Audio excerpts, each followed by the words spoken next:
Alright, and we should. Oh, crap. Let me put the mic more towards me. Alright, we should be live. Alrighty, so welcome to episode 4 of the Hafu Show. Today we're going to touch upon healthcare differences, like with mental health and physical health, touch upon work ethic, and then dating life and nightlife. So, I don't know how to start this off. We've been doing this for 4 episodes now, and we still haven't had a good intro. Well, we have a skeleton of an intro, but, it's whatever. So, I guess we could go with this. Shout out to Abstract Studios for this this logo, the picture we got up. Yeah, we truly appreciate everything they've done here. Quick, so we're making moves. Making moves slowly but surely. Well, not slowly. This is really quick, but go big or go home. I suppose it's better than what. Well, I guess no one's gonna understand this that's watching this, but it's better than what we ever had for the Dusty controllers. Fiverr wasn't a thing back then, so we had to make our own logo, and it was done by me, and it looked awful. Always pixel art is what that was. Yeah, and after a while, I just started copying and pasting the pixel art. Like, the only difference is when we would talk about wrestling, I would be wearing an NWO shirt. Actually, no, I take that back. After a while, I did start going nuts with it. I remember when we played Honey Pop, we called it, like, what was it? We Straight Pimpin' or something like that. I put us in ridiculous flamboyant outfits. Well, I suppose that's actually a pretty good segue with wrestling, since you are a wrestler for a Japanese company. Yeah. And then I'm employed by Japan, so I guess that's a good segue into work ethic, I suppose. So, in wrestling, what is, like, what's not the status quo, but how is it, like, to work with, like, a Japanese wrestling company? I know you've explained it a couple times, but I'm just really curious. Well, I guess what do you mean? Like, how did they treat me and stuff like that? Like, how they treat you and, like, what you have to do as, not an employee, but as a wrestler, the company, like, what are your responsibilities, like, before or after a show? Okay, God damn it. Fucking, I was about, that threw me off. But, alright, so, generally speaking,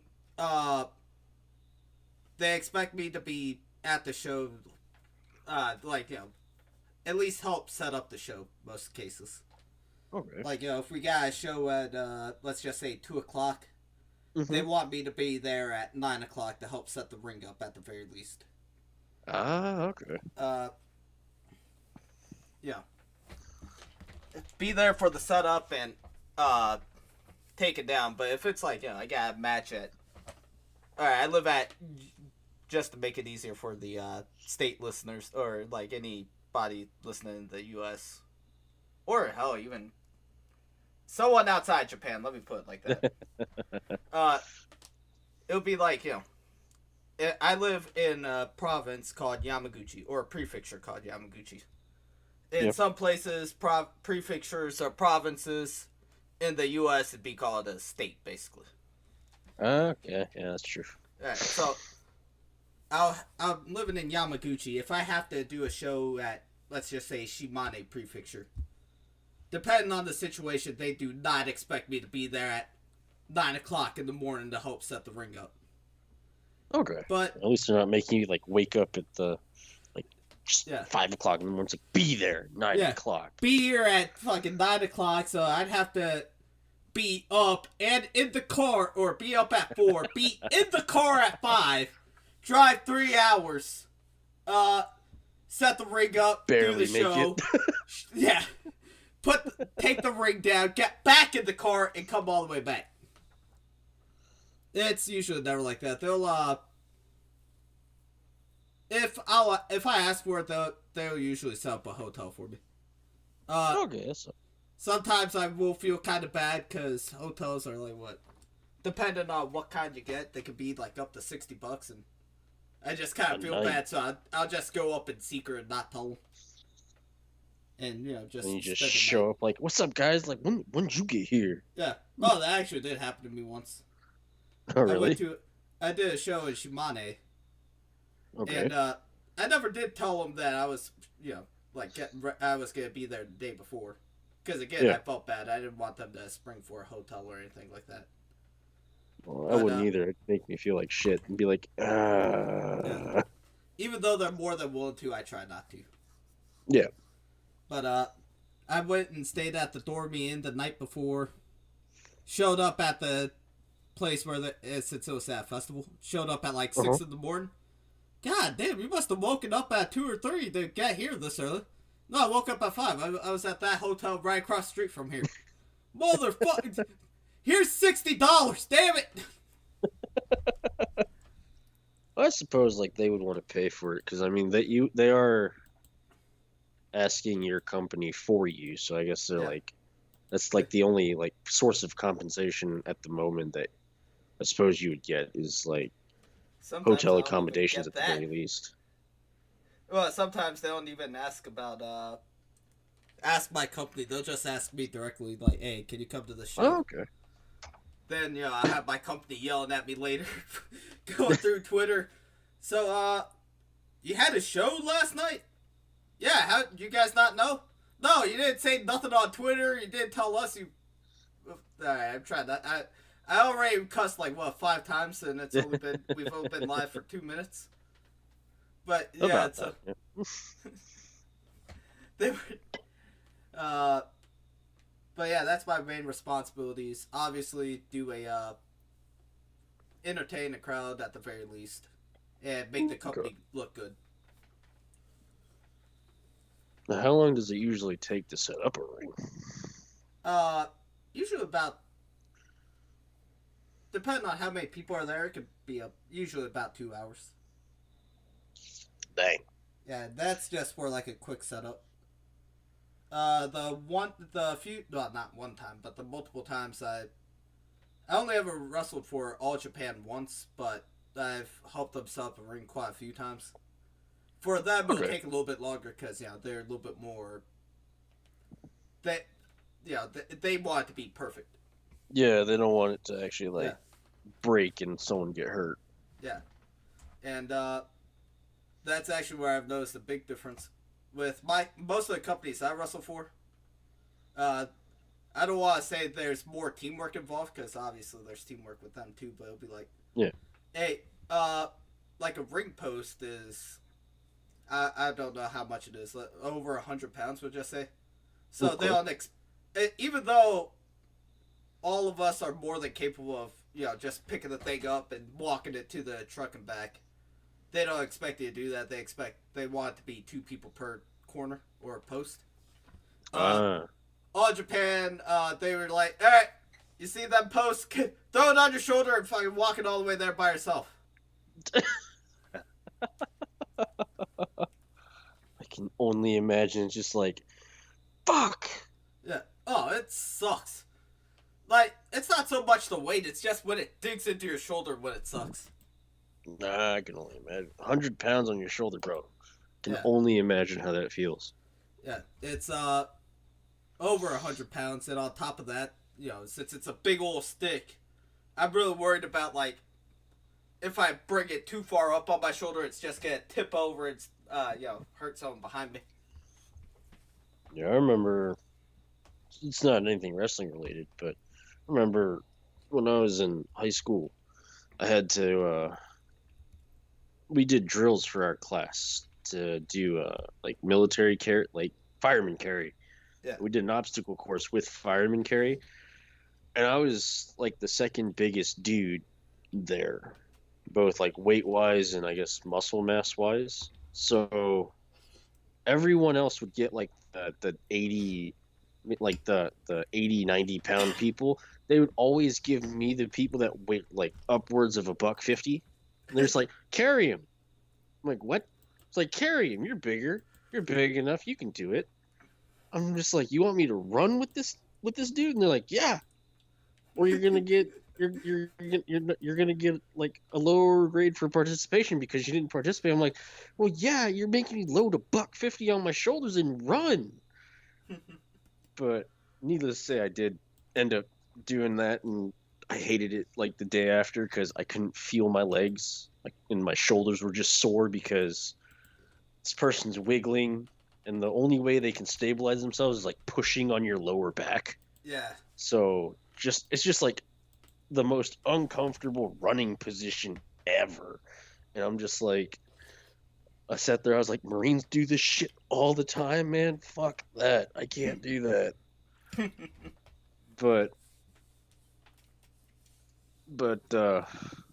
how long is dismantle usually? I would say about an hour. It's nowhere near That's as not too long. bad. Yeah. That's not too bad. Yeah. At least you're not making you stay like 8 hours. Nah. Although sometimes I will spend the night and bond with the other wrestlers. If it's Building Shimane, relationships that way. yeah. If it's Shimane, it's pretty much mandatory.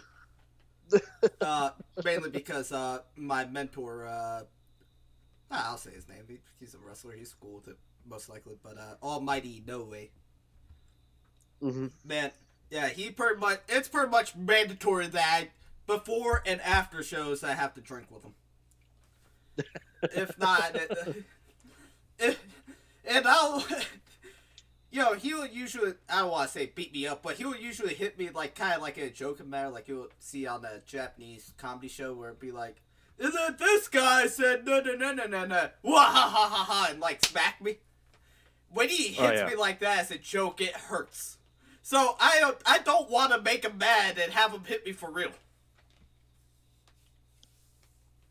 God, I can only imagine being hit by a fucking wrestler, dude. It just seems super painful. Especially by Inoue. Inoue, he's got a very old school mentality. Is he the one that I remember? I don't think you've wrestled with this person. We were watching wrestling one day or something. Yeah. But you mentioned that you never wanted to get into a slapping fight with a particular wrestler. I forgot what his name was. Oh yeah, Inoue. I actually have been in a slapping fight with him. Oh really? Oh, that sucked. I can only imagine. Yeah. He is the only man I have ever cowered away from during a match. Oh wow. I suppose that's what like old school can do to you. Is just like you are. Once you're in the ring, it's like we're no longer friends, kind of thing. It's like I'm here to basically beat the crap out of you. Yeah, he wants to win. It's a competition. Yeah. Yeah. So I got no ill will towards Inoue. That was a good learning experience for me. Cause I've only ever done like 2 singles matches before, and at that point I think that was the first one I ever did. So it was something different. Okay.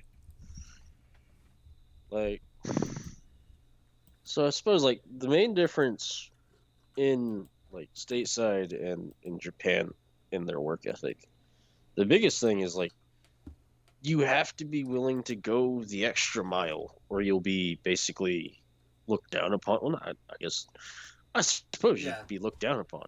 Yeah, they kind of expect more out of you than they would any other worker. Yeah, because it's like, we've compensated you for your time kind of thing. Meanwhile, in the States, you can blow off work any day you want, really. Just call out of your shift or whatever. If you have shifts, that is. And just call off, and then, there's really no reparations unless it's like, you don't have the leave for it or you do it often. Like a constant kind of thing. Yeah, like I've noticed since working with like in a building full of older Japanese people, like they don't take leave often. And if they take leave, it's only for like 2-3 day spurts, and then like they're working for 3 or 4 months. Like I remember stateside when I worked TJ Maxx, if you had to leave, you just take it and no one would look different or anyone. That would just be more money in someone else's pocket. And Yeah. like, people would take like long vacations and stuff and coming here, getting a job with where I work, it's like you get so much leave, but you get looked at differently for actually taking what you're not owed, but what you've incurred, I suppose, is the best way. So, like, I I have a tendency due to working in a warehouse, I have a lot of problems with my ankles and my knees.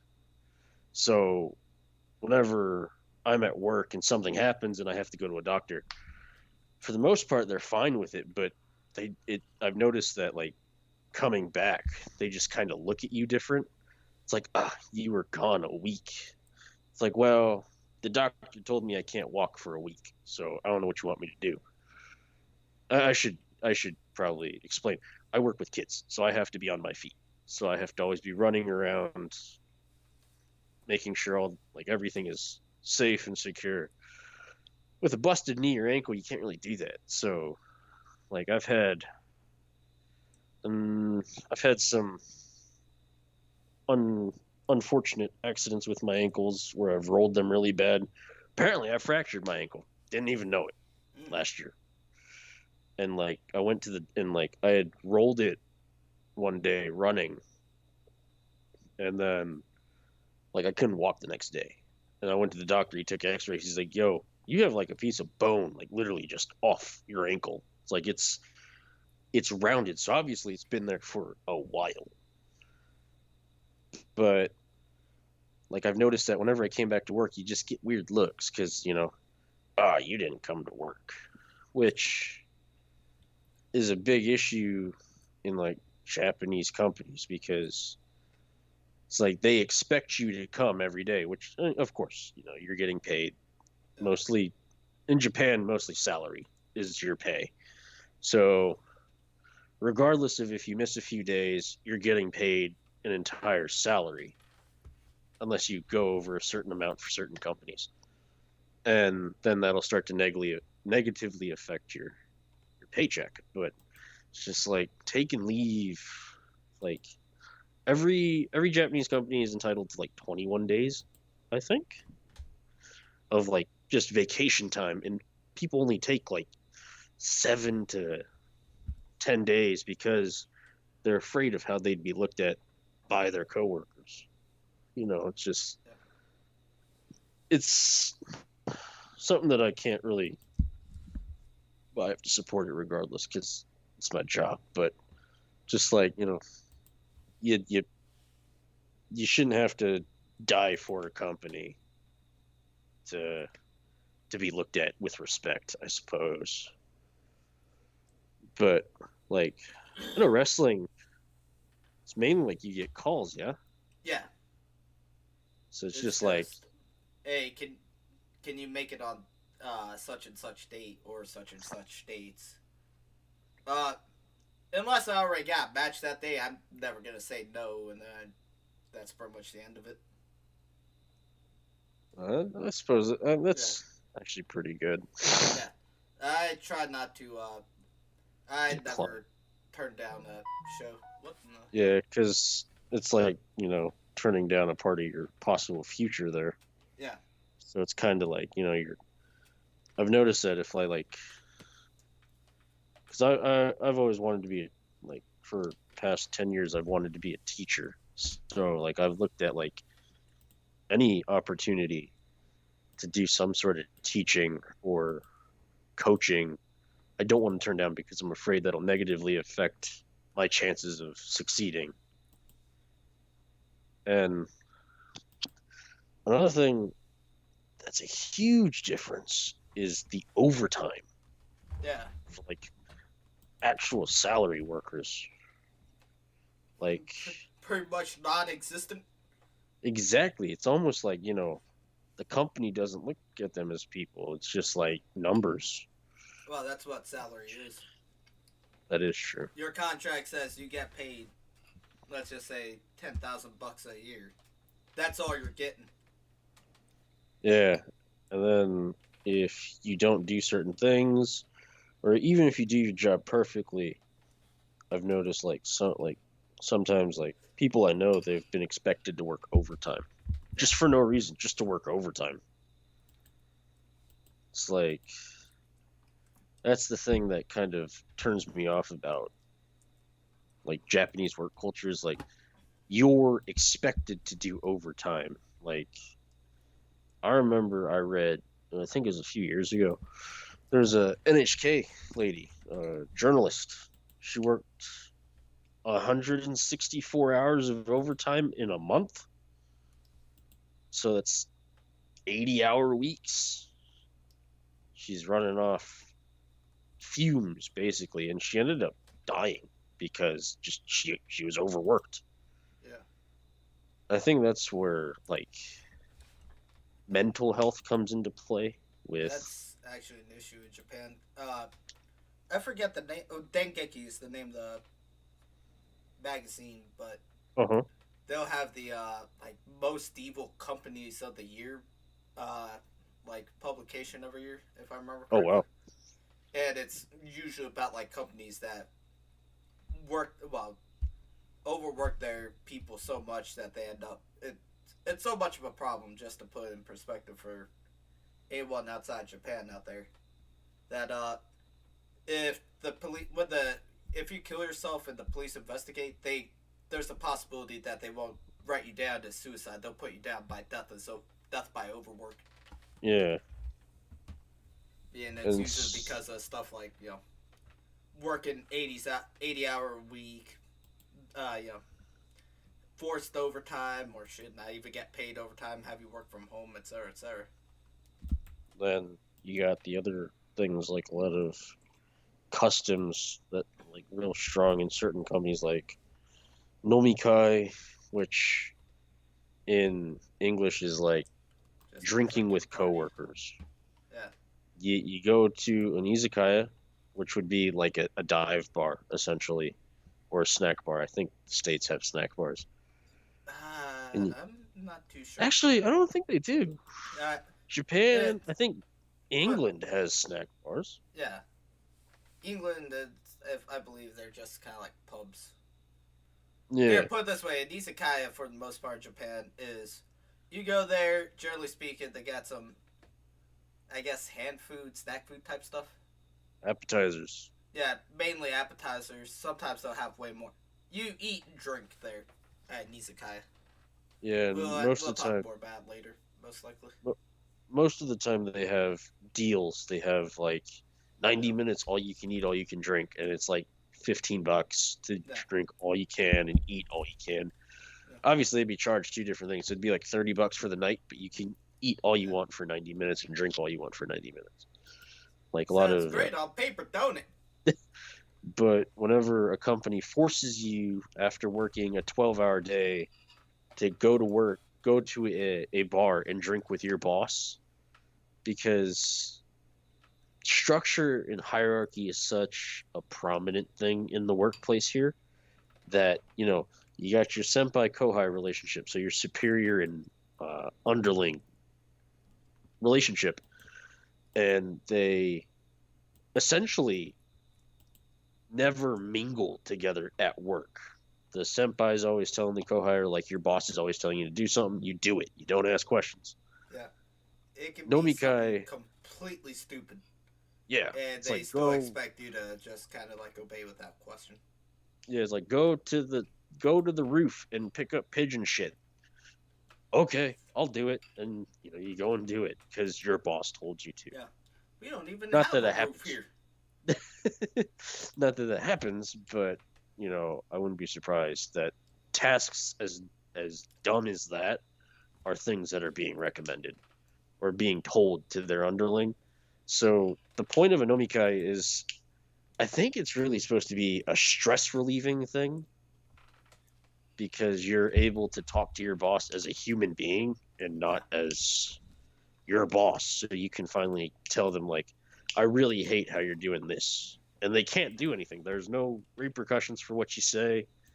Nothing like that. They can't. I don't think they can do anything to you because you're not in the workplace, technically. And the company usually foots the bill. So, like, big companies will foot the bill to go to an izakaya with all of your coworkers, and then you just talk. You hash things out. You drink, laugh, and joke together.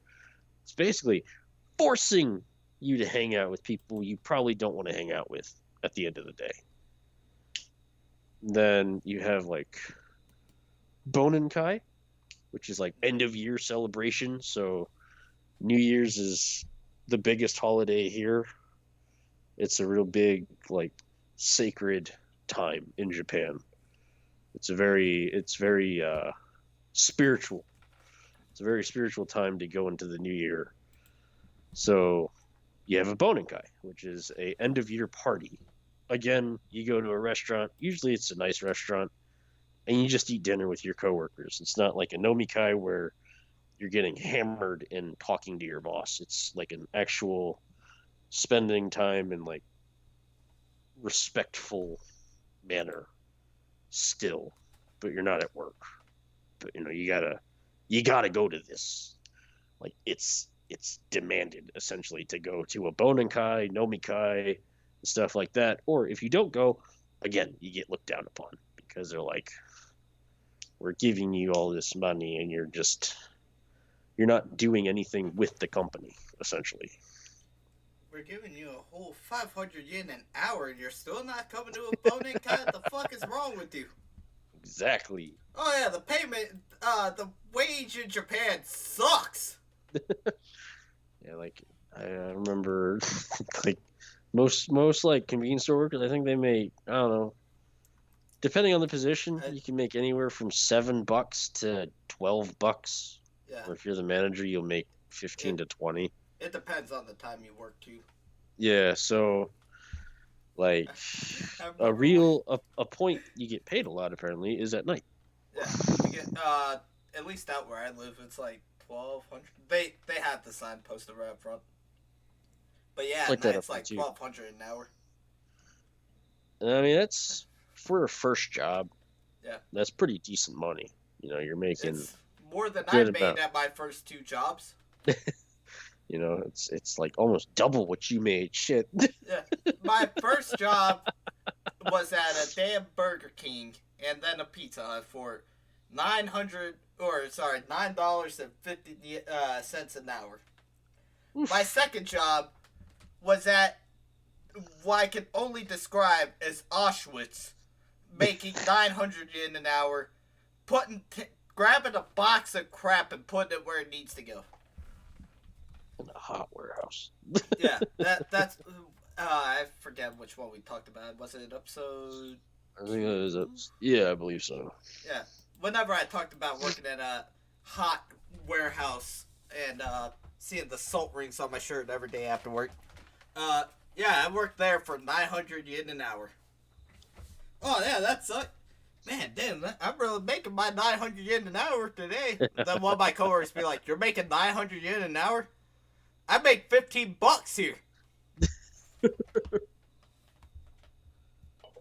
But I mean, that's the biggest thing, and like Sydney had mentioned earlier, whenever the police investigate, and it could be like death by overwork, simply because if you do kill yourself because of work, they don't count it as a suicide. They count it as death by overwork, and that's where like the mental health culture and just how it's looked at here is just, I wouldn't say atrocious. It's awful though. Like mental health here is not a thing. Like the like Sydney mentioned in one of the episodes when he was in Yochin kindergarten, like 5-year-olds, they brutally bullied him, and that goes all through. If you were to stay in a Japanese school system, that would go all through, what's it called, high school and everything. Yeah. Obviously, he would have made some friends, but it would still be an issue. So it's like especially around like exam times. Like, so entrance exam season for colleges is like the most stressful time for a high schooler because they're trying to get into their dream college, but they have to take this huge exam. And this exam, this piece of paper determines, and this multiple choice test, this essay, determines if they get into their college of choice or their trade school. So, unfortunately, it is a time where suicide does rise in Japan. It's unfortunate, it's awful, but it's the nature of just how stressful things really can get because it's not just entrance exams, people going through things at home, like personal lives, and then obviously school relationships that are like just basically making them miserable. It's which is it's I don't know how to say it. It's terrible. That's all I can say. It's atrocious how some of these kids feel. No high schooler should have to feel that ever. Well, No, my no, mom's friend's kids actually had a mental breakdown because of the pressure she got from going to college and stuff. I can only imagine. Granted, that's not so much on society. The way it was explained to me, that was more on her parents. Mm, So, I'm not too sure. I think her mom just helps out, but her dad is a doctor and he has his own clinic and everything.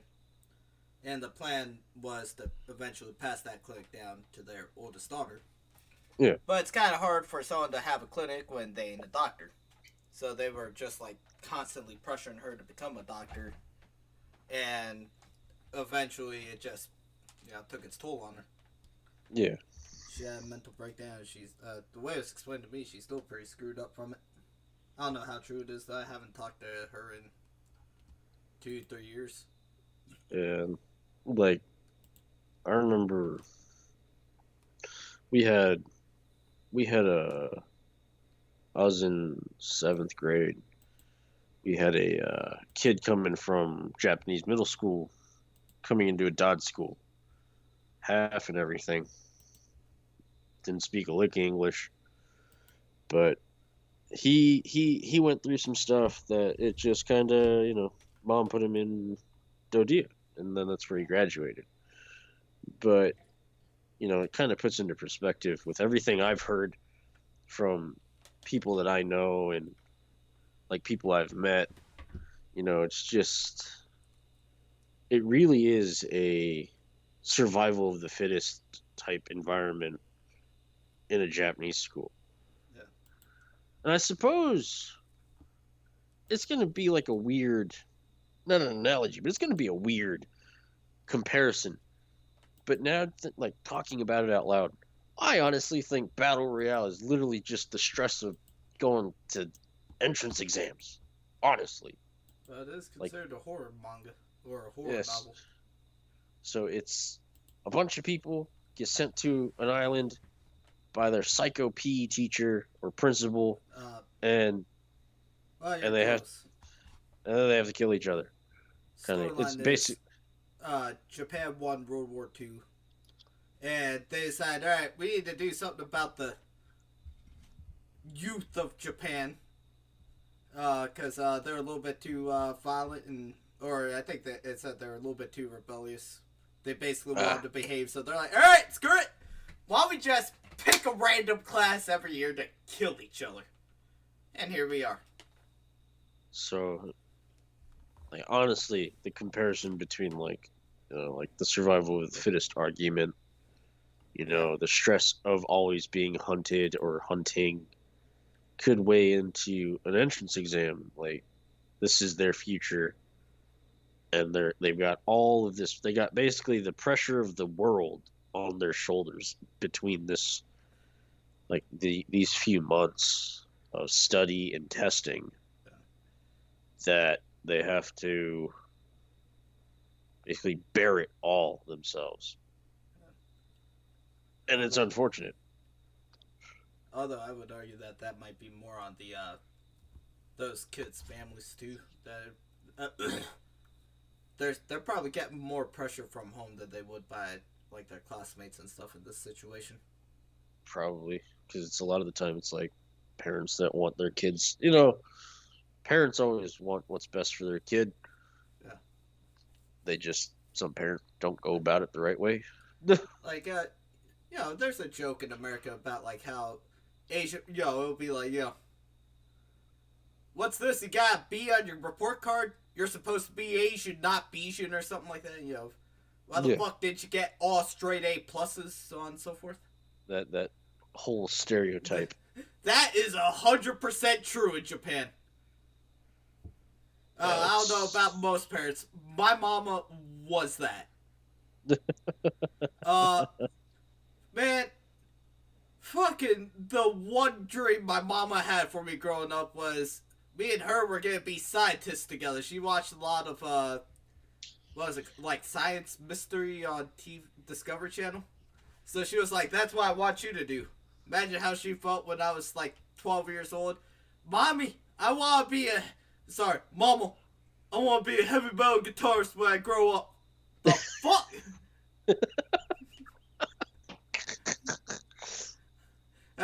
Yes, I turned into fucking Elvis Presley and told her I was gonna be a heavy metal guitarist. I'm gonna go to school for music, Mama. Gonna learn how to play the good Christian music. You're gonna play that Christian rock for you. Don't worry, Mama. Yeah. We're gonna praise Jesus together, Mama. I'm gonna play the shit out of that guitar, Mama. Hide or Hide ain't gonna be shit compared to me, Mama.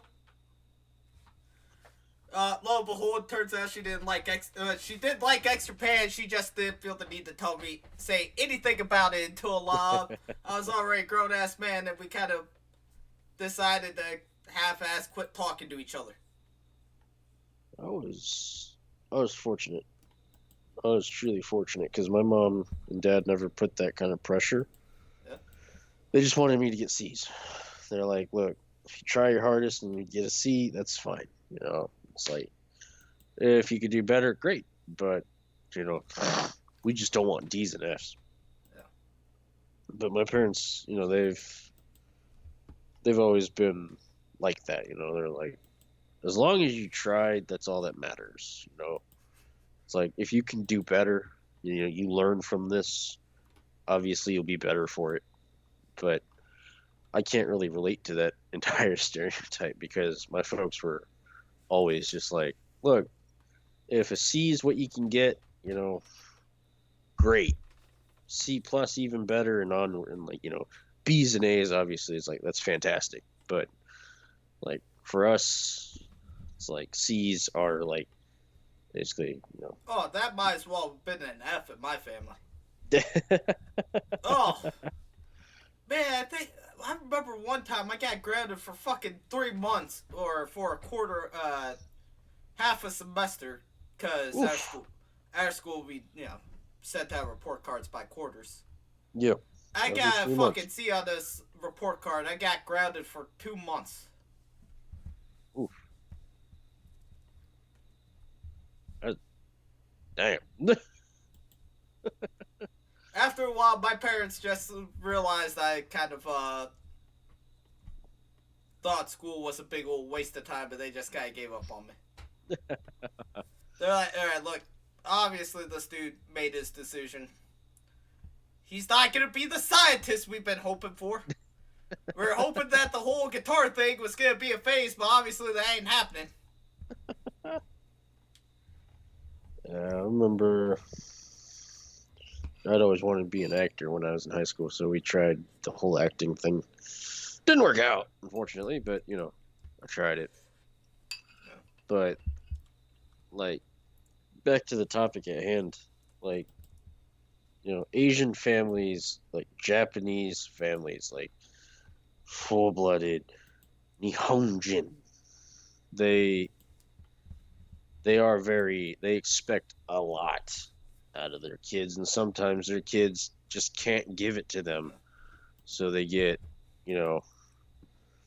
they get basically, I wouldn't say shunned, but like from what I've been told, you know, they're not exactly look like if their brother's doing better, they're always being compared to their brother, kind of thing. I suppose it's the same in the U.S. as well, but like the parents have a big part to play in their children's mental health. It's like they knew how high school was, but they're just like, we got through it, you can get through it too, kind of thing. So, and some kids just can't. It just gets too much. The pressure builds, the stress goes, and sometimes they just disappear, essentially. Some run away, some obviously take the other route. And that's a problem. It's gotten better from what I've heard and read. It seems to have gotten a little better, but we're still thousands of miles away from what the US is at right now. Sure, mental health is a little important in Japan, and when I use little in the loosest of terms. Yeah. But in the US, mental health is everything. They got school counselors that are, and of course Japan has them too. But the US seems to put more of an emphasis on mental health because they recognize it more than most other well-developed nations. They look at mental health and suicide rates and stuff like that almost as if it's the Bible. They're trying to stop it, which is fantastic. But the US, where they prevail in psychological studies and mental disorders and disabilities and treatment for those disabilities via whether it be therapy, medication, rehab, or camps or whatever, just for group settings in a controlled environment where AA, they can get all of that stuff out into the open, relieving a lot of that pressure that people are put under. Yeah.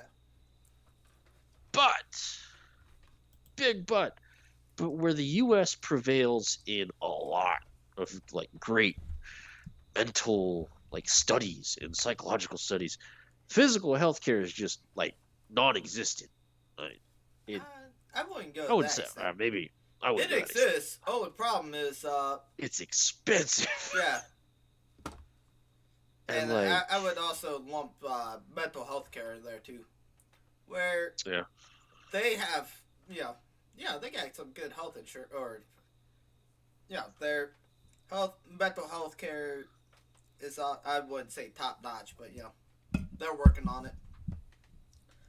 Actual physical stuff, they're good at it. It's just too damn expensive. Yeah, I remember I'd listened to a doctor mention how hospitals used to basically get their pricing. They would make outrageous prices and just charge that, and the insurance would cover some of that so that the hospital can still make money, kind of thing. And it's just I've noticed the physical aspect in both the US and monetary aspect, I should say. The monetary aspect of insurance in the US and Japan are vastly different. In Japan, basic insurance, basic health insurance, covers 70% of your procedure, and you cover the last 30. Now imagine that. You go into surgery. You have an extensive surgery. You're in the hospital for a few weeks. It's in the States, that would cost you hundreds of thousands of dollars, if not $500,000. In Japan, with insurance, it'll be it would go from $100,000 to $30,000. And without insurance, it would still be insanely cheap. It would be so if you had a surgery to get something removed, and then you're in the hospital for 3 weeks or whatever, odds are you're going to pay, depending on the extensiveness of the procedure, you're going to pay maybe $24,000. In the US, that same treatment would cost you $60,000. So, but I will also preface this: Japan does use socialist healthcare. We are socialist, right? Yeah, is the way it's what's called set up in Japan for the most part, it's pretty socialist kind of. Well, what's that word? I forget the. I forget the actual word for it. So, Public health. but like going on to like Universal healthcare. There we go. universal healthcare. Okay. So Japan is universal healthcare. Yeah.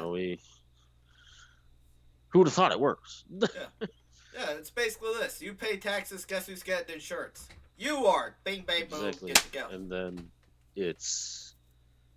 I'd say it's a lot better than free healthcare because shit, you're gonna be in the ER for 12 hours on free healthcare. On universal healthcare, you'll be in the ER maybe an hour or two, and you'll be seen by a physician depending on how bad your ailment or depending on how many people are in the ER at the time. And from the couple of times that I've been in the ER, there aren't a lot of people. Most of those people waiting are either waiting to pay or waiting for their appointment time. But like in the ER, like I remember last January, I'd gotten really bad pneumonia. Honestly, who knows what it was? It could have been COVID. We don't know. It was when it first started. I like how dramatic you got there.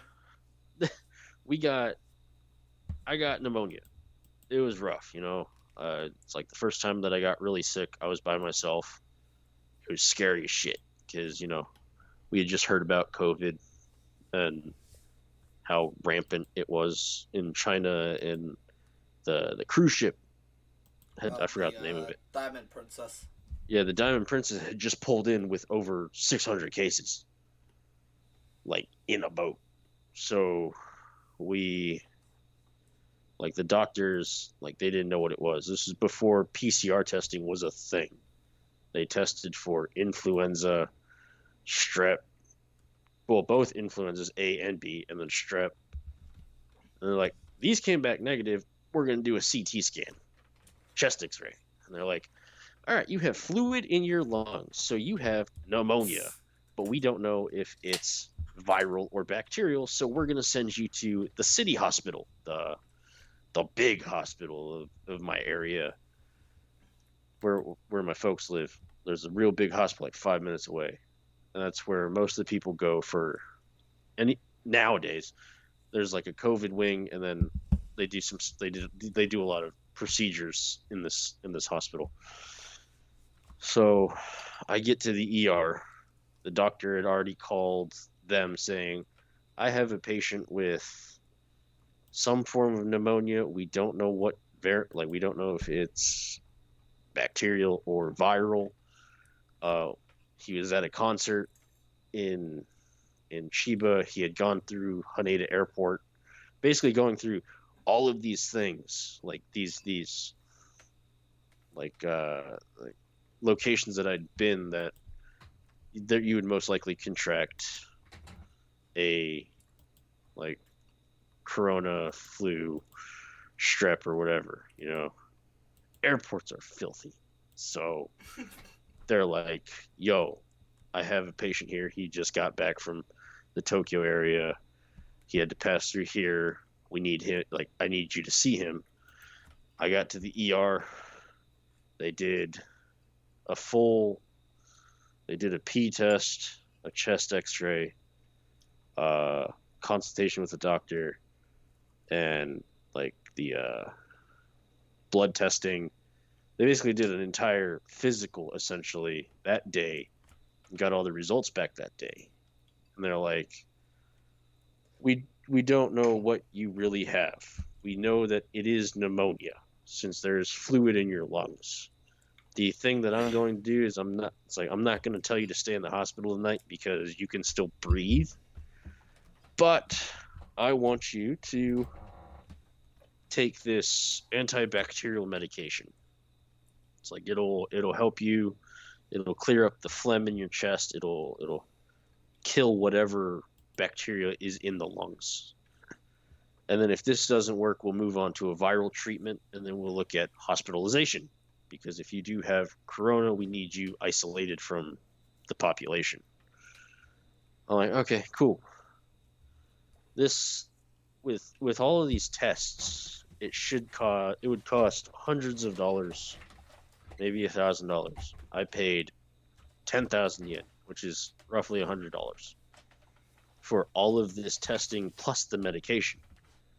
So what we lack in the mental department of like treatments, we make up for in the the physical realm.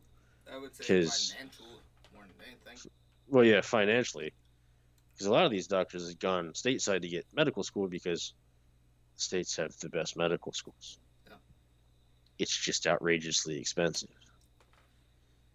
But they Sure. We'll try amputating your arm when you get a headache, but hey, at least it's only like $5.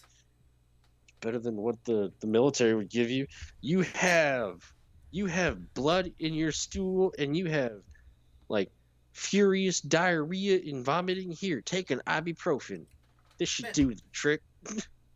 I think Alabama, or specifically Tuscaloosa healthcare, is still gonna win in this apartment. Really? So there used, well, I think it's still there, but there was a hospital called the Druid County Hospital, or sorry, Okay. was it? Y'all have druids. Sorry, Y'all got stupid. witches. You Yeah. got witches. You might not want to joke like that. We're still very Christian in that area, so we're gonna fucking burn somebody. But, you were saying? yeah, so Druid County Hospital, I believe, was the name off the top of my head. It's been a while, but with that, it was a big ass hospital. No one remembers anything about how good the healthcare was. The only thing they remember is the goddamn burgers. So, hey, I have a headache, but the doctor felt the need to amputate my arm, but hey, at least the fucking burger tastes delicious. And, yeah, that's the first thing on my mind. Oh, hell no, I just lost my leg, but hey, good burgers, though. I can only imagine. It's like that's a popular first date destination in Tuscaloosa. You go to the hospital to get some burgers. Man, I wonder if that is the first place my dad took my mama. Who knows, man? You gotta ask. Maybe it is. Hey, Dad, was that the first place you decided to take mama? You were too broke for everything else? But I suppose actually that's a real good segue into the third topic here, which is like dating and nightlife. Yep. So I'll let you take this one because you know more about it than I do. I don't know how to go into this. Talk about nightlife culture. You go out enough. Well, I mean, I go to the same 2 bars over and over. Yeah, but so I still guess I experience can it. talk about the kind of different bars I go to. Alright, so There you go. we talked about the isekai a little bit earlier. If you're into heavy metal music, there's one in Hiroshima I recommend called Koba. It's not a heavy metal bar per se, but it's the owner just loves listening to heavy metal. Is that the Gundam one? No. The Gundam one. Oh, that place. Yeah, There's... we walked past it, but we never actually went in. Oh, okay. I never went into the Gundam one. The only bars I remember in Hiroshima is that one.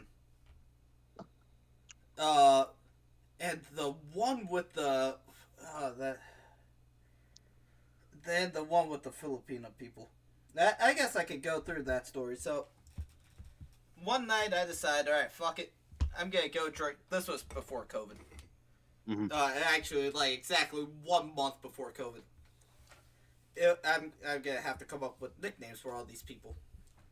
We We have had Muhammad me- and Ricky.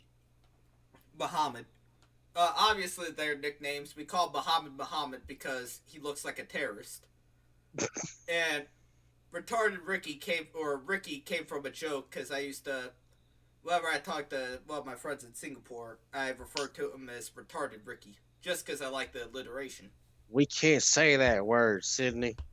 It's What? offensive. What, Ricky? Yes, it is offensive. Anyways. But, what were we talking about? Oh, right, so, we ended up renting out Airbnb, which, way better than I thought it was going to be. I did not expect that. Sorry for speaking right into the microphone there, but... No worries. Yeah, Airbnbs are 10 times better than what I thought it was going to be. I thought it was going to be like a really crappy flop house type area. No, it's like an actual legit house-ish. It was Nice. only like $100 for all three of us. Oh, nice. Too bad Ricky decided that he was going to flake on the fucking bill, though. He decided, like, at 2 o'clock in the morning, nah, I'm not drunk, so I'm just going to drive home. Meanwhile, me and the very drunk Muhammad had to pay 5,000 yen each. But, actually, that's not even the worst for Muhammad. So, we... just getting to this, place was a bit of a nightmare. So, my Google Maps parked me like a block away, and I didn't see the address numbers up front, so I'm just circling around. I guess I was expecting it to say Airbnb in giant letters right outside the building. Alright. But, it didn't. So I'm standing in front of the place. Where in the fuck is this place? So I start circling around the joint, right? Turns out we were right next to a strip club, which all well and good. And right next to the strip club, there was a very peculiar house. And when I say peculiar, like, the door didn't have they had like a normal looking door, but there was no knob. Like, I couldn't see how the hell you're supposed to open this thing. Maybe take one of those tile removers from, like, you have at, like, a elevated floor, stick it on the wall, and open it like that is the only thing I got.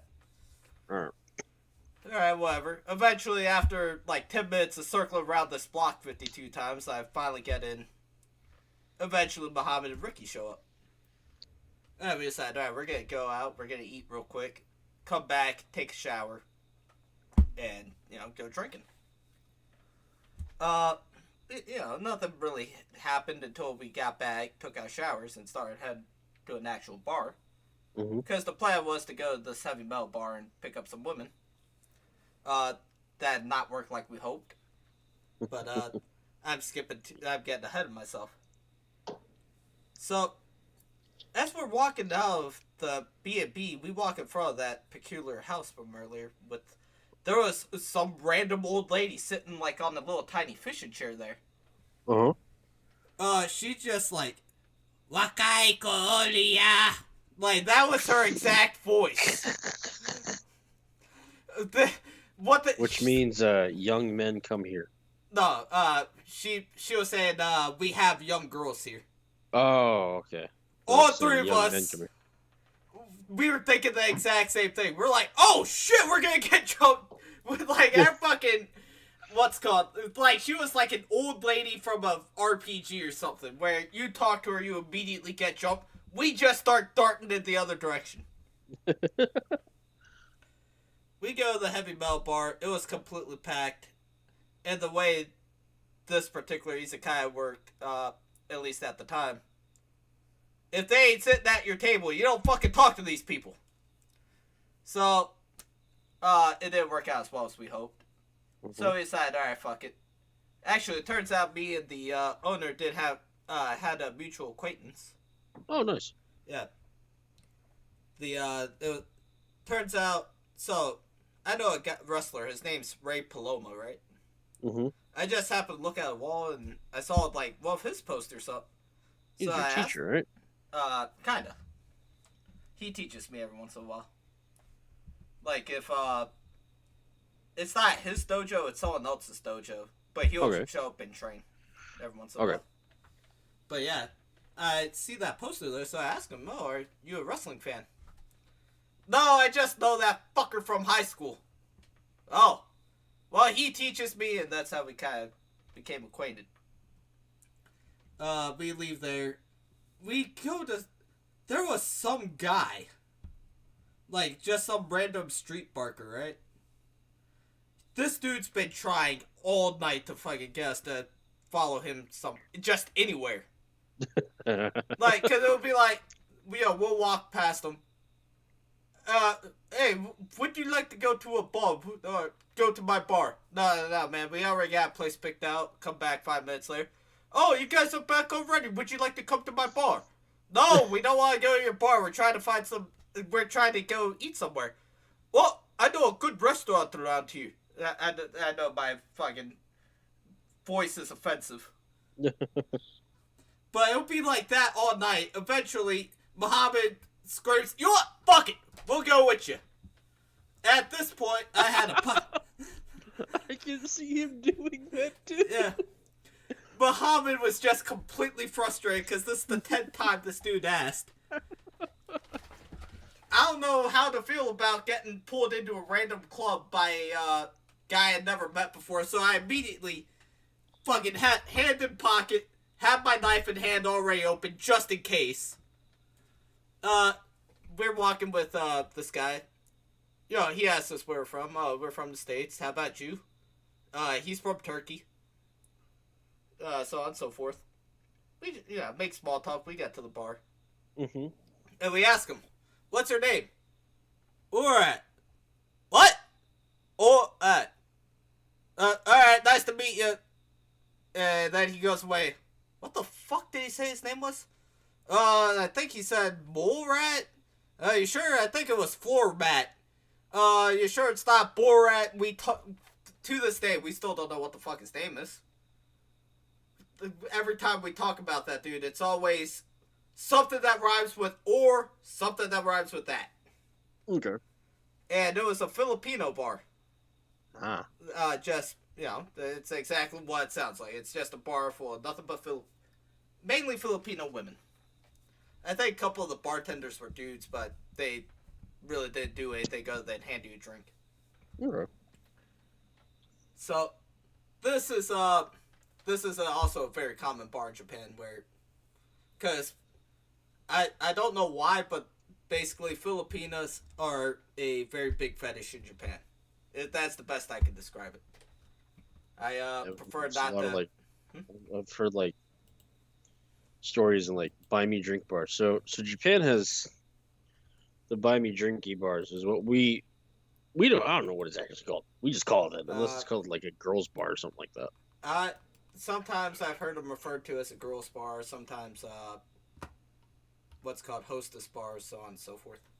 So what that means for people in the States or anyone outside Japan for that matter, what that means is there is a bunch of women who sit with you and they eat and drink with you and talk to you. Yeah. Imagine a strip club except without the stripping part. And you buy them drinks. I think you gotta be more specific than that. You think you're buying them alcohol, but they're really really drinking like tea and soda. You just bought a $10 glass of tea. Yeah, and that's how these establishments make their money, is by businessmen looking for someone to talk to, usually. Yeah. Well, they go in. Putting it very softly. Well, yeah, but I'm not going to go into any other detail with that, but businessmen go in, they want to, like, if they want someone to talk to, it's easier to pay for someone's drink and think they're into you than actually go out and meet people, which is unfortunate because we have a population crisis and people like that aren't populating because they can't talk unless they're paying someone or buying someone something, unfortunately.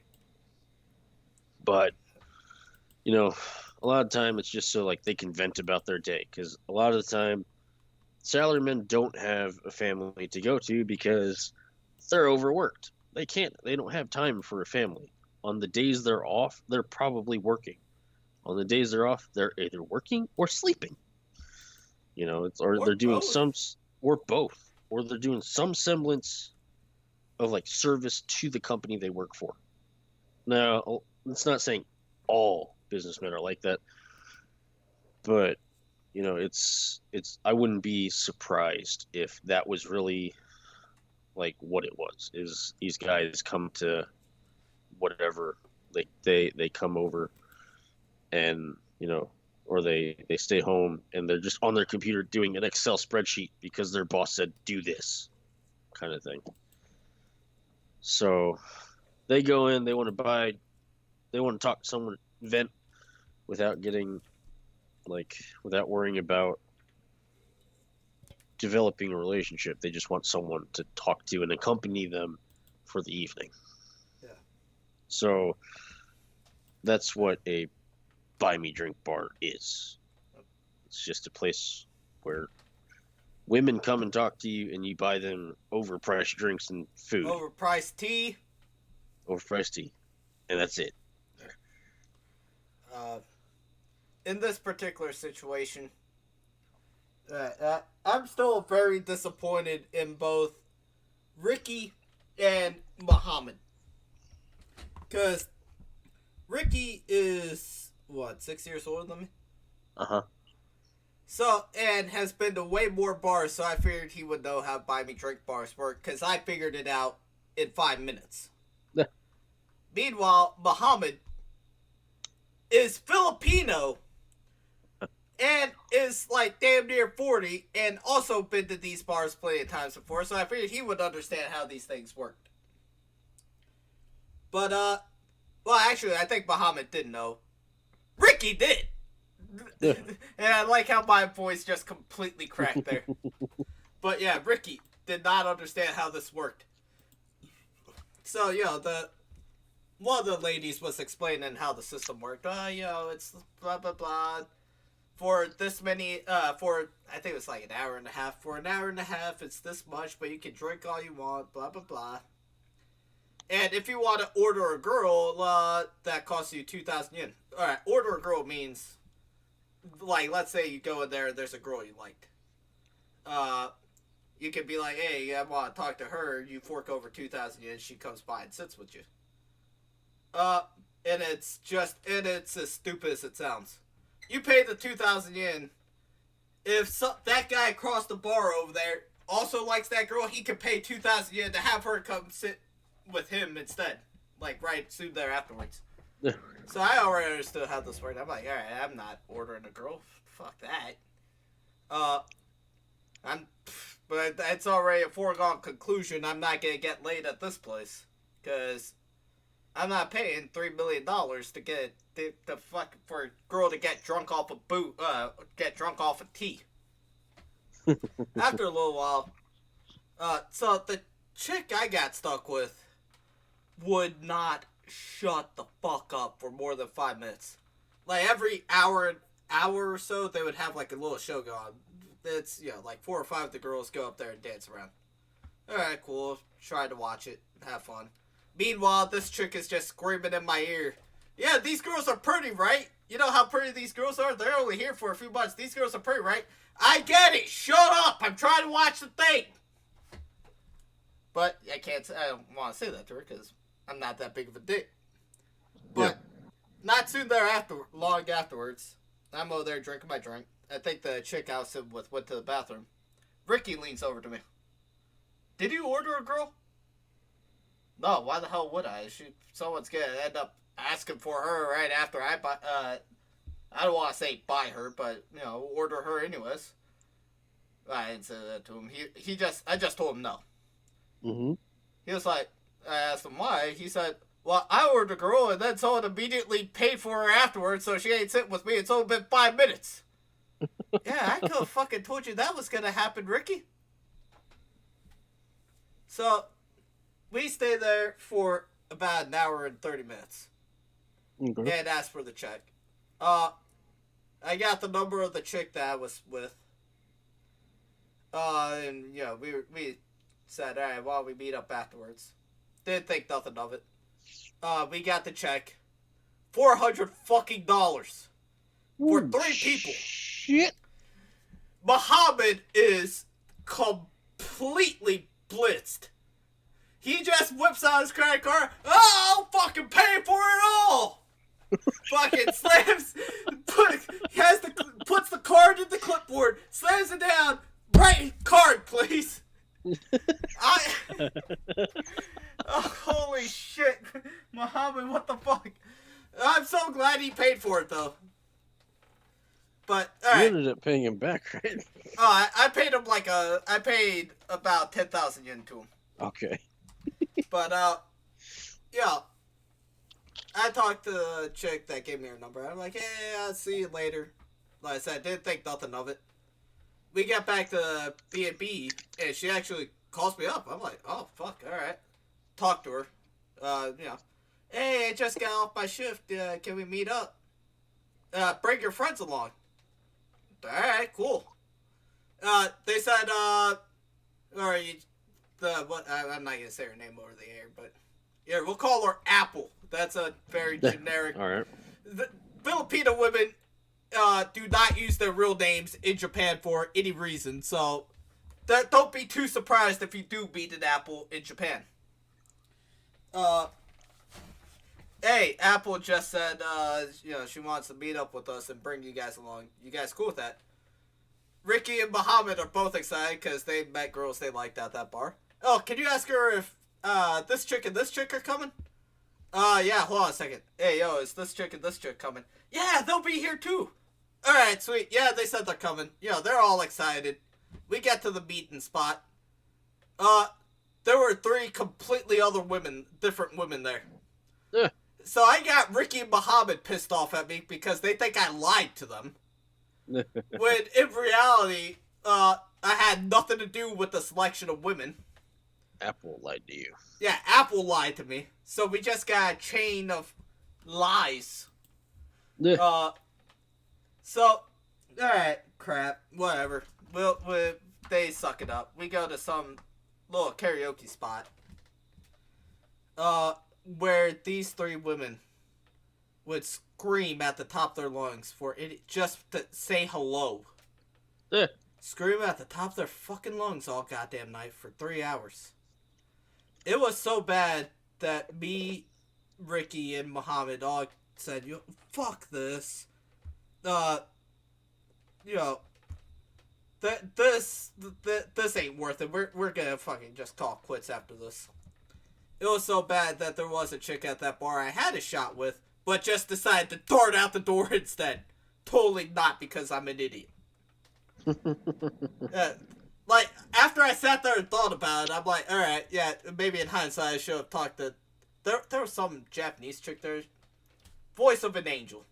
Well, because, you know, she was singing karaoke. I'm going to say voice of an angel. I wasn't really paying attention. But she was getting 90s on the karaoke machine, if that counts for anything. Okay. I remember a few times I'd be in the toilet using the bathroom. Walk out, she's just staring at the door. In hindsight, maybe that's a sign of mental illness if she likes staring at dudes walk out of toilets. So, moral of the story, don't go to Filipino buy me drink bars. I don't know where the story was supposed to be going. Yeah. So yeah, we got those kind of bars. I've never been to a normal, like, host bar, but they just seem way too damn... Or not host bar, I guess. I can only imagine how fucking expensive that shit is. Yeah. I won't lie, though. I do want to go to one once just to see what it's like. Yeah. So, hey, guess what you're doing when you get your... As long as you're footing the fucking bill.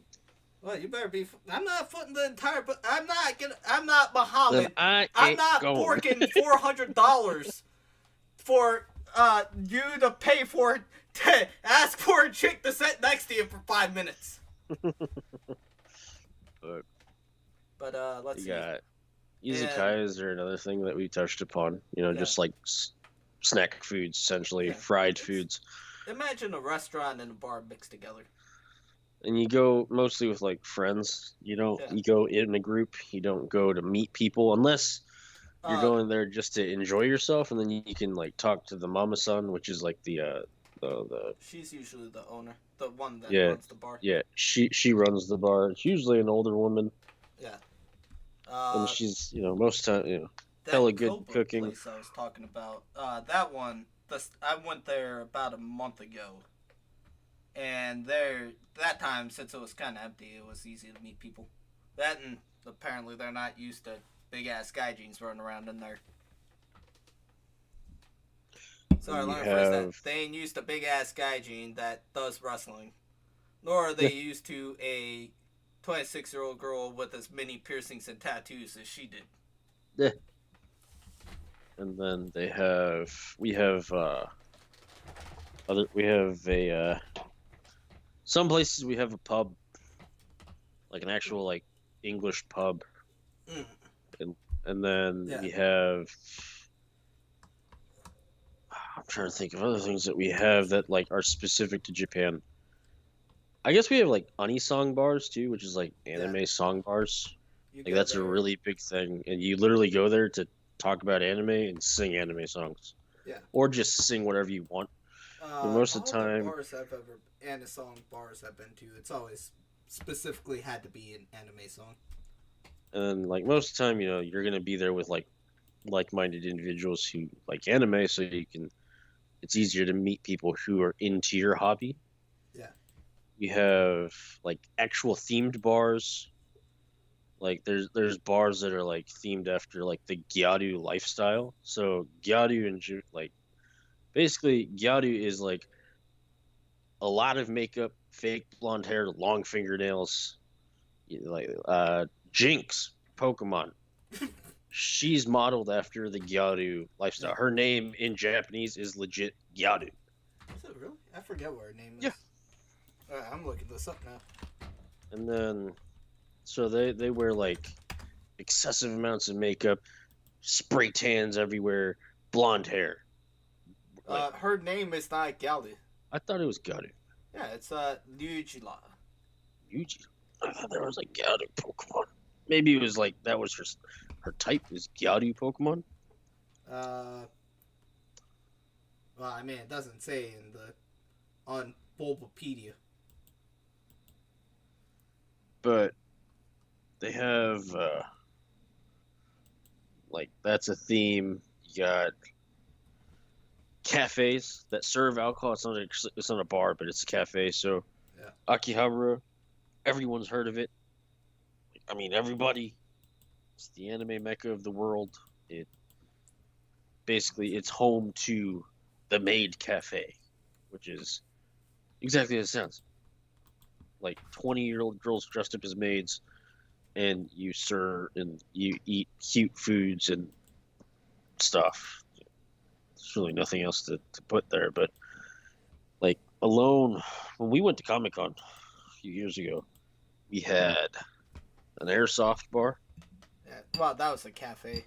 Yeah, an airsoft cafe, an owl cafe, a hedgehog cafe, Yeah, we went to a a cat darts cafe, darts bar. So like, just imagine like bars that are in the States just like amplified by 10. So an unisong bar is literally a karaoke bar amplified by 10. Yeah. And it's just and then you have like there's bars where like they do meetups, I think too. Like groups of people will meet up, like strangers meet up, eat and drink together, just make friends. Yeah. It's really famous. It's really popular among Americans and like foreigners living in Japan because in Japan, if you want a friend, you have to go out of your way to make someone your friend because a Japanese person, most times, and if you're not in their establishment, most times a Japanese person will not come up to you and start a full-blown conversation and try to hang out with you. You will have to do all the work if you're a foreigner, basically, because there's still that thing of like, ooh, foreigners are scary because of like different different issues that have been caused. Like Logan Paul, for instance, he painted foreigners in a terrible light. And so that's, you have to go out of your way to show people like you're not that person, but it makes making friends a lot harder. And I mean, there are some people you could probably meet that just want to learn English, and you can be friends that way because you speak English and they want to learn it. But a lot of the times, it's like if you are foreign in any way, half, not half, you're doing all the work essentially. Occasionally, you'll get the people that come up to you because they think it's fucking cool that you're half. Yeah. Like, are you half? I heard you speak Japanese. That's so fucking cool. And you start talking. Osaka, from what I hear, is like that. Very open to cultures, different cultures. It's called Japan's Kitchen I think it's called Japan's Kitchen. Japan's Kitchen. It'd be the first I've heard of it. Japan's Kitchen. Yes. All I know is the bar I usually go to, the mama tries her best to initiate conversation with everybody else involved in it. They'll usually go something like this. They'll come in, they'll see me talking to one of the workers. What in the fuck is that thing over there? Oh, that's just Sydney. What is he? He's a big old gaijin. What does it look like? Is it okay for him to be here? It's more than fine. Here, watch this. Sydney, come here. I go over there. Do me a favor, just bend your head over. Alrighty. Bend my head over. She pets it for a little while. Alright, that's all I want to do. You can go ahead and go back drinking. Alright. I go back there, sit down. About 5 minutes later, have to go back over there because the people are like, alright, well, maybe he doesn't want to hurt people. Also, if I'm a people who've never glorified seen pet.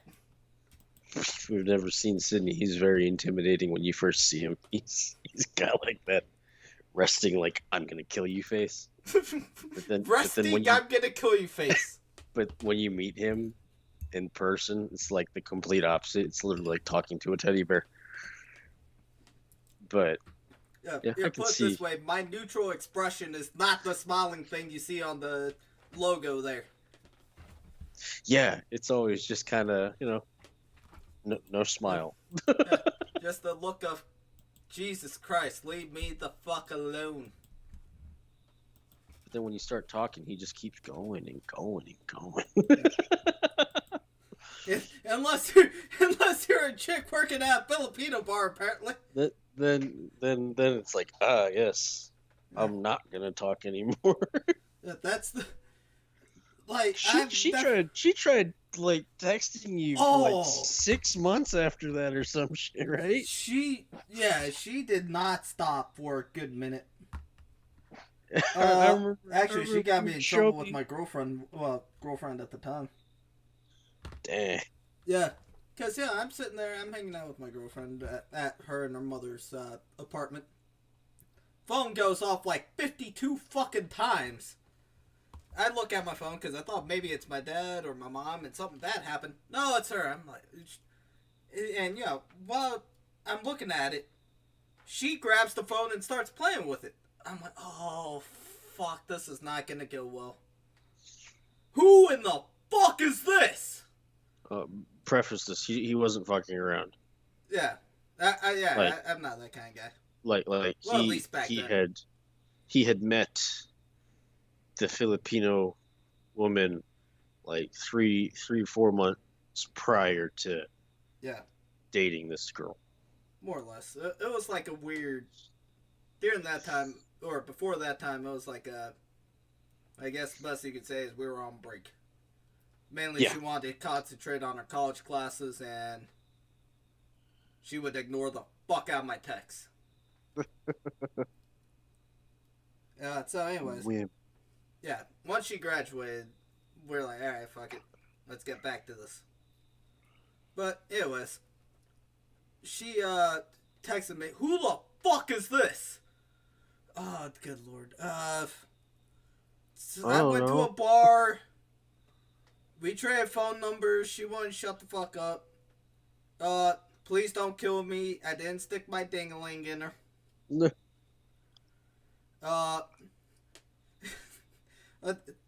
is why I found out that this chick had a bit of like, up until this point, this chick has been just sweet as can be. I never heard her like raise her voice or nothing, talk bad about anyone. As a matter of fact, she had a like I guess best I could like list of virtues. I guess is the best I could describe it. Like written on like calligraphy style, written up on the board, and one of them was like, "Yo, I will not talk bad about other people." But she looks at the picture of this chick and she was like, "Good Lord, she is ugly." Alright, I'm kinda liking the side of you. Eventually, my girl, she was just like, "Here, take a selfie, put it up." And, because we use a program called Line in Japan. She put up a picture of me and her together as the profile picture. And luckily, never got bothered again. Oh, okay. Well, there's that, yeah. I suppose. Yeah. Too bad about a month or two later, she was like, "Yeah, we're done." Yes, that was an unfortunate time. That's when I found out about Japanese Tinder. At least in the boonies where we live. And so, like, in the States, Tinder is mainly used for, like, one-night stands and stuff, meeting friends. In Japan, most of the time, you don't even see the girl's face. You literally see her hand or a shoe. Literally, like, a picture of her shoe. Yeah. Or it'll be like, everything will be, it'll be like a face picture, but everything except, like, an eye will be blocked out. Or, like, they'll have a picture of their face, but they'll put a big emoji on most of it, so you can only see like their nose or their mouth. Or it'd be like the back of the head shot. A lot of times, that's what I see. So most of the time, you have a chance to be catfished. Yeah. It's like that's like a genuine concern. Now, it's like I get like they don't want people to see their face, whatever. I think me and my coworkers have actually talked about that before. Like, because why are they doing it? They're protecting themselves. Well, when you say it like that, that makes sense. We weren't talking in a stalker way. We think it's more of like they might be worried that like their coworkers might be going through their have Tinder too and just see them popping up on there. And like maybe they might get harassed or something. And a lot of the time, it's like you'll literally see like the hiragana for op or something like that. No real name, man. No real name. It's always like a letter. Did he have to bring her up? But like when I tried it a while ago, all I saw was like or like Yol or something like that. Like not even real fucking names. And then their bios are completely empty. So it's like, it's like I don't know what to like about this. So I stopped because I was like, you have nothing written, so I'm good. But I know Shikun here's been burning the midnight oil on Tinder. I have never heard anyone say burning midnight oil before. You've never heard that expression? No. What's that mean? Burning the midnight oil is like doing like an all-nighter. Oh. Or like working really late at night. It's like, it looks like someone's burning the midnight oil. That was because I couldn't sleep when you were over. Man, Koda, about a month or two ago, came down for vacation. Yeah, and, came down for about a week. Came down for about a week, and apparently every night it would be like 2 or 3 in the morning, and you'll see the light from my phone on in my room. And I just see, like, I remember, like, the second, like, we had gotten done going to, like, a real big landmark in our area. And it was, like, 1 o'clock, 2 o'clock in the morning. We're like, fuck, all right, we're going to bed. Like, we're tired. We hiked. We're tired. So we turned all the lights off. The TV was going so that there was some sound. And I look over at like 2 o'clock in the morning, and I just see scrolling on his phone. City scrolling on his phone. Because I'm like looking around, and then like I turn my head. I was asleep for like maybe 20 minutes, and I turned my head, opened my eyes, and like there's like a little crack. So he has little, like sliding doors. So most older Japanese homes have shoji doors, like sliding doors. He had it maybe about a quarter inch open. I think just so that he could get sound from the TV or something. I don't really know, or it didn't close all the way. But I can see within that quarter inch of a crack, I just see a brick, like maybe elevated. Obviously, he's laying down with his phone, hand up, just scrolling, and I just see like a shadow moving the screen up. I'm just like, motherfucker, you still awake? Yeah, I was. I recently I have not been able to sleep at all in the middle of the night. Really? Yeah. I don't know why. But yeah, freaking shit. Now I can't remember what we were talking about. Oh right, Tinder. Tinder. Yeah, man, I got a couple of stories about Tinder. At least like dates and stuff I've been on. I don't know how much I want to expose because I don't want to. I guess I can't say her real name on. I don't want to say her real name on here, but we'll call her Snow, I guess. I don't want Snow to kick my ass. Yeah, you don't really have to if you don't want to. Yeah. Although I do think she was a gaijin hunter. So I met Snow through Tinder, obviously. And you know, you get like a super like a day, I believe. Well, Okay. fine. I pay for the goddamn whatever gold. That's what it was. I paid for that.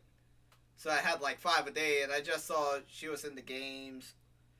She has a bunch of piercings in, and her description specifically said she wants to get along with gaijins or gaikokujin, just to be a little bit more nice about it.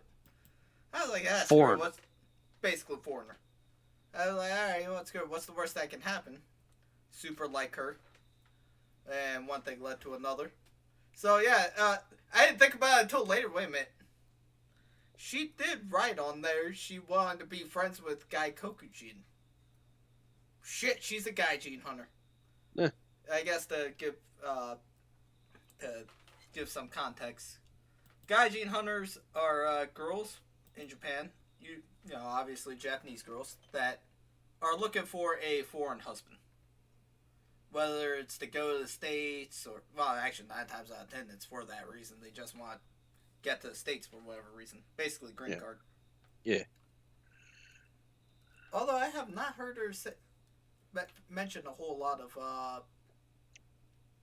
what's that word? Well, I mean, desire for going to the States or anything. Well, let me rephrase that. She does want to go to Hawaii again. she has a lot of things that, would be considered taboo in Japan. So she's got tattoos and piercings. Yeah. So as a culture, if you have piercings on your ears, that's whatever. It's like every culture has that. Yeah. But like in Japan specifically, it's such a conservative country. So that like if you look different, you're gonna be like we touched upon in like the first episode. You're gonna be judged like hardcore. Yeah, I should have had an addendum to that. So. Well, I think you met her once. I can't say her name, but she's one of my mama's friend's kids. Yeah. Yeah, you knew exactly what I was talking about. The one that I did. I was damn near betrothed to. Yes. The story for another day. Yes, that's a good one too. Yeah. But she got picked on for her dad being dead. Yeah. And that's when it's like that shit's it's fucked. Yeah. Like no one needs to get picked on because they're something they can't control. Yeah. And apparently, teenagers don't give a shit, so they go just and kids, they don't care. They just go like balls to the wall, just like, I'm going to hurt this person emotionally right now. Yeah. And then I'm going to torment this person for the rest of their school. So, like back to the conservative country part, tattoos are extremely frowned upon because they're always related to the mob. Yeah. So like when a person like your girlfriend, she has tattoos, piercings, she's not going to be looked at in high regard, as bad as that sounds I in don't Japanese look at her in culture. high regard. Well, in my defense, the first I didn't realize she had a tattoo until like she kind of bent over and I just saw it like an outline of it. Well, I guess the whole thing's an outline, but like, yeah. Here, I'll put it this way. I'm a dude. I just happened, some stuff caught my attention. Yeah. And I saw a big old pentagram right above her chest. So, like... I'm going to be the father of baby Baphomet. So the stigma behind tattoos it's slowly going away as the younger generation normalizes it. Like 20-year-old hipsters who own coffee shops in Tokyo, most of them get tattoos and shit. It's starting to get normalized, but the old population, which is almost 80% of Japan, still look at it as a sign of like, you're not pure, you have ties to the mob. So it's something that I kind of hate, that it is stigmatized to have a tattoo. It's like, I get like, to an extent maybe, with people who got like crazy like sleeves and stuff that just cover like every piece of skin. But even then, it's like, that person likes it. It's not my place to judge. I shouldn't think of someone differently because they have tattoos. Unless they have certain tattoos where they have ties to certain groups in America. So, Wait, do I want to know where you were going with that one? Nationalists. Oh. So, but, Damn, I'm a nationalist. For the hone. So maybe like, the reason she's looking for foreign friends is because tattoos are normal in the West. Not here. At all. Proud otoko. I remember up until about 10 years ago, you had to have a nursing degree to be a tattoo artist. Really? Yeah. Damn. Korea still has that rule where you have to be a nurse or you have to be medically trained to give tattoos, because you are dealing with bodily fluids. So makes sense. you should know how to dress it. I think I don't think that's a requirement anymore, but I remember I knew that it used to be like you had to be a nurse to give tattoos, or you had to be in a medical profession or something like that. Obviously, people who weren't nurses still gave tattoos, but it was something that Japan wanted, and maybe recently they overturned that rule. So as long as you have proper training, you can give a tattoo. But it's just, Japan has many beautiful things, but it's got a very, very bad side, just like any other country. Yep. Everything has two sides to it. Like, there's always two sides to a coin. A lot of people just see Japan for all the great things, and as it should be seen. But you can't ignore the underbelly of the culture, where bullying, mental health, and work are just terrible for certain people, and just basically their own hellscape, essentially. But it's one of those things. So maybe that's why she's looking for, people like you and me and any other foreigner, because we're not going to judge her as harshly as her peers would. Because I know me and you both wanted tattoos. Don't know about now. I wouldn't mind getting one day, but I want to get something that actually has me. I want, Yeah. fucking I don't want to get just get a random, like, tattoo. I got a crossbow on my arm. Why? I don't know. I thought it looked cool. Well, the tattoo I'm gonna get's gonna be completely retarded. It's gonna be Bowser on a surfboard playing a triple neck guitar while wearing sunglasses with a big old pot leaf behind him. First and foremost, I'm not playing the guitar with more than one neck. Number 2, I don't know how to surf. Number 3, I don't do pot. Number 4, I don't wear sunglasses. Number 5, even though I relate to Bowser, I don't want a tattoo of him. You should just get that picture made and frame it. Well, I mean, someone already got that tattoo. Oh, really? Yeah. I forgot you sent me the picture of that. Yeah, I was surprised by it. I thought someone just said, or it was a old TV show called Whitest Kids You Know. I thought it was just a joke that someone did on for that. No! Someone actually legitimately got that tattoo. It's better than Impractical Jokers where Sal got Jaden Smith on his thigh. For no reason. There was no Just to background to it. Everyone got like an okay, like Murr got the coolest tattoo in my opinion. A ferret parachuting. That was the coolest tattoo I had seen. What, Then you didn't like, what's the name? Q's tattoo of, I'm 38, I live alone, and I got 3 cats. Well, at least it tells him his story. His Just life Jaden story. Smith, just Jaden Smith on your thigh. I just like the first thing that, what's his, it's not Sal. Who won that challenge? Murr, Q, Sal. Who won the actual?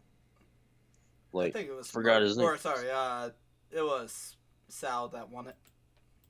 No, Sal lost because he got the tattoo. Wait, what was Sal's tattoo? Sal's tattoo is Jaden Smith. No, that was what's the name? Or no, yeah, you're right. What the hell was his name? Shit, now I can't remember. Joe. Yeah, Joe. He's like, Sorry. his only advice to Sal was, "Don't get arrested." Yeah. Sorry, Joe. Joe has a very Sal look to him. But you know, I suppose it'd be better to get a tattoo with meaning. Yeah. Shit, how'd we get here? Oh, right. So, yeah, I ended up meeting her through Tinder. I really want to tell we'll call her the gamer chick so damn bad. I mean, look, she don't speak English, neither does her. Alright, she don't speak English. Maybe we should save that story for a different We'll save episode. it, like, I'll give it a year from the, well, here, 2 months from now I'll tell it. Because then I haven't seen her in a year.